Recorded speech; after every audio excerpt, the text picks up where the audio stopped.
Nama apa? Syah. Nama apa Syah? Syah. Syah dari mana? Syah dari mana? Dari mana? Syah maksudnya Syah asal mana? Oh, asal Selangor. Asal Selangor? Ha. Sekarang ni saya kat Penang ni. Kat Penang. Kat Penang. Lepas tu macam mana boleh ada kat Penang ni? Tak tahu.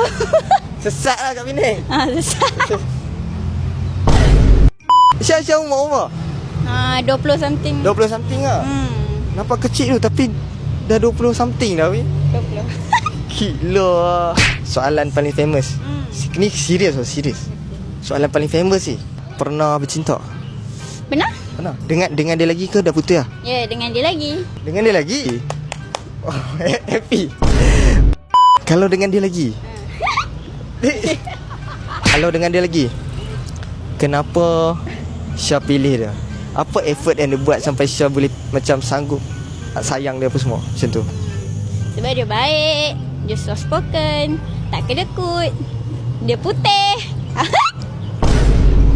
Kalau dipilih, betul lah. Kalau kita dengan pasangan kita kan, Syah pilih pendam atau peluah? Luar lah. Luah. Kenapa luah? Kalau pendam nanti sakit hati seorang-seorang. Betul. Kalau video ni tiba-tiba lalu FYP dia, apa yang Syah nak cakap kat dia? Kalau video ni tiba-tiba lalu FYP dia, apa yang Syah nak cakap kat dia? Semangat cari duit kahwin. You I love you tak? I love you.